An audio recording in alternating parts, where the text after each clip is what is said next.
नमस्कार, सीएनबीसी आवाज और इमिक्सकास्ट के स्टूडियो में आपका स्वागत है। मैं हूं मनोज श्रीवास्तव और अब हम शुरू करेंगे कंज्यूमर अड्डा, जहां आज हम ये कह रहे हैं कि खुल गए स्कूल, क्या बच्चे हैं कूल। दरअसल कोरोना महामारी के चलते 2 साल तक बंद रहने के बाद एक बार फिर से स्कूल अब खुल गए हैं। कुछ बच्चे स्कूल आकर बहुत खुश हैं, कुछ तो ऐसे हैं जो पहली बार स्कूल पहुंचे हैं। इसलिए आज कंज्यूमर अड्डा में हम इसी पर चर्चा कर रहे हैं और एक्सपर्ट्स का एक पैनल हमारे साथ है। संस्कृति स्कूल ग्रुप ऑफ स्कूल्स के ट्रस्टी अनुज मुंगली हमारे साथ है। इंद्रप्रस्थ अपोलो हॉस्पिटल में मेंटल हेल्थ के senior consultant doctor Sandeep Bohra हमारे साथ हैं और पेरेंटिंग एंड एजुकेशन कोच वैभव पांडे हमारे साथ हैं। तो अनुज मुंगली साहब, शुरुआत में आपसे करना चाहूँगा कि आप लोग क्या कुछ फिगर आउट कर पाए हैं कि किस तरीके के चैलेंजेस बच्चों के सामने हैं? कई सारी कठिनाइयाँ सामने आ रही हैं, बच्चों के भी, माता पिता के, सारे अध्यापकों के, क्योंकि 2 साल से ज़्यादा हो चुके हैं जब से कि बच्चे नहीं आए हैं वापस अपनी कक्षाओं में। तो उनमें थोड़ा भय, संकोच है। बट सबसे पहले हमने एज ए संस्था हमने कोशिश करी है कि एक उत्साह का वातावरण रहे कक्षा में जब बच्चा आए, क्योंकि उसका कोई पर्याय नहीं है कि बच्चा अगर अपने अध्यापक के सामने बैठ के जो शिक्षा प्राप्त कर सकता है वो ऑनलाइन में नहीं हो सकती है।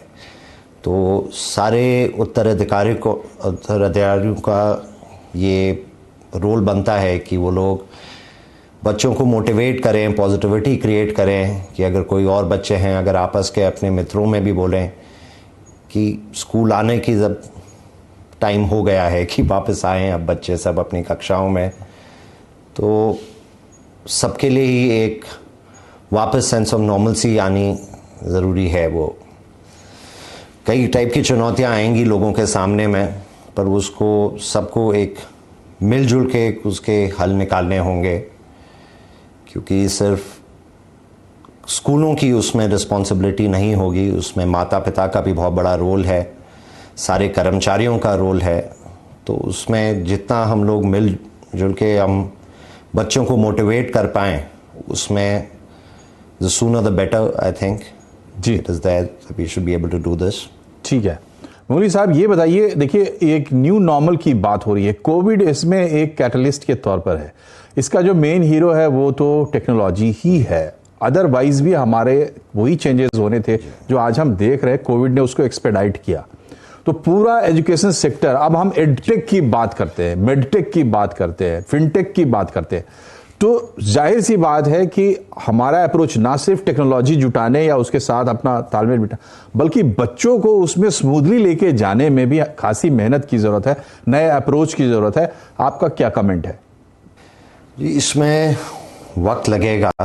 हर चीज़ में एक आंकड़ा ऑफन जो यूज़ होता है वो कहते हैं कि 21 दिन कोई भी चीज़ की आदत को अपनी बदलने के लिए, अपने दिनचर्या का एक हिस्सा बनाने के लिए 21 दिन का टाइम वक्त तो लगता है।